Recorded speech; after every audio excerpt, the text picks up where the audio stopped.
My name's Antoinette Griffin, and today I'm going to talk about 2 steps that you can take to better handle rejection.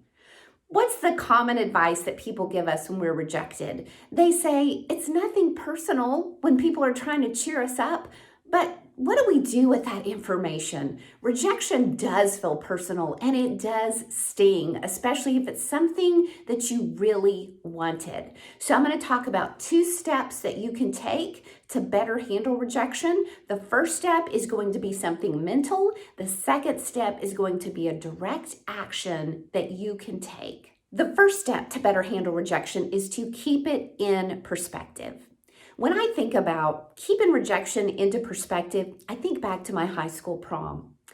It was back in the day before it was cool to go with a group of friends to prom. It was back in the day when you hoped to be asked out on a date to prom, which of course didn't happen for me and my best friend Linda. We were shy, we were socially awkward, we didn't have many friends, we just didn't socialize at all. So we were not asked to prom, but rather than feel sorry for ourselves, we decided that we would go to our favorite mall restaurant and order a big pile of nachos, piled high with lots of cheese and jalapenos on top.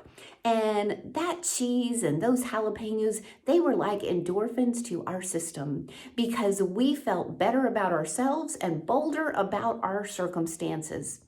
We got this bright idea, hey, let's go drive to the venue where the prom is being held and let's watch our classmates walk in their formals. That sounds like a great idea. I have no idea why we thought this was a good idea. We did it. We just felt more horrible about ourselves and more like the entire school was rejecting us. We were on the outside looking in. But what I didn't understand about our sad prom night experience was nobody had rejected us. Nobody had asked us in the first place, nor did we get out of our comfort zone to ask anyone else to prom. And if we had, and we were told no, would it have been because they wanted to go with other people or because they wanted to do something else? We'll never know. You see, we've all experienced the pain of not being chosen, and it hurts even worse when you have put yourself out there. You've tried out for the team and you didn't make it. Your SAT score or your class rank was high and you didn't get admitted to the college of your dreams. You went for the promotion and your coworker got it instead of you. Or you couldn't close the sale because you lost out to your competition. We tend to respond to rejection with the thoughts of, I'm not good enough, smart enough, athletic enough, cute enough. All of these assumptions about the things that we're lacking, when really most of the time the rejection was just the other person choosing something else that they wanted or needed at the time.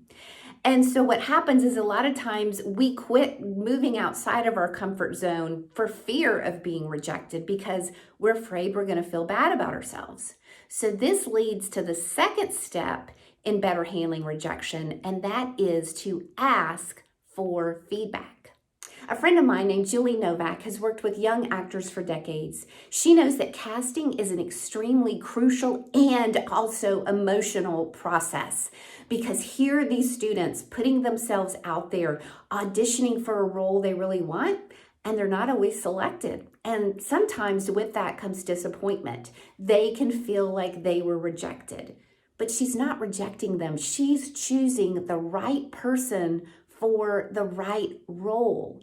And sometimes that comes down to things that are out of their control. Maybe she's looking for somebody to fulfill a certain character that she's looking for a specific age or a specific height or different physical characteristics or a different type of voice.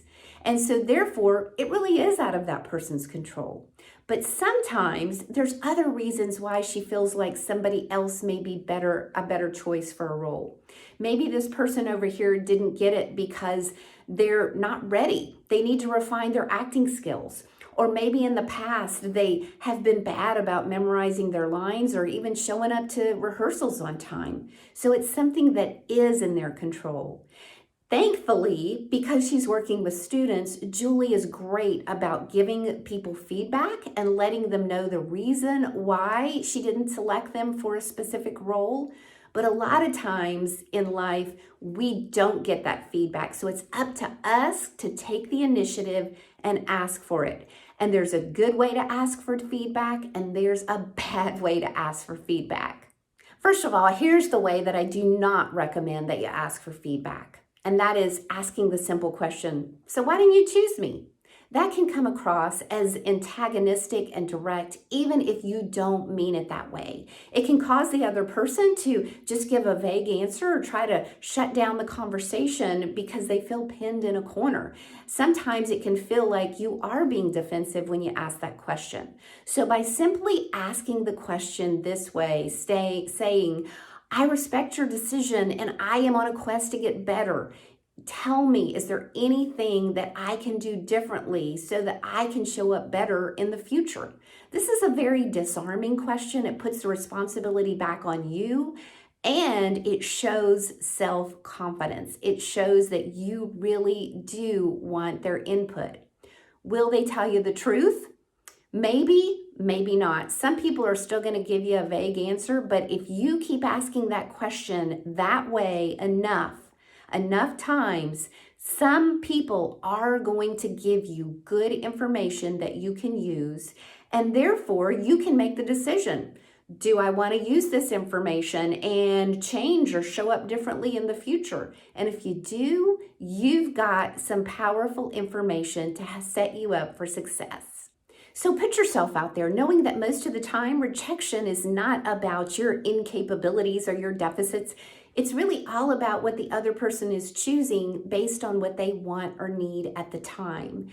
And if there is something you can work on, you'll know if you simply ask and ask it in the right way. As my friend Amy Moglin says, if you're not handling rejection, it simply means you're not leaving your comfort zone. If you have liked this video, I hope you will press like and I hope you will subscribe to my channel.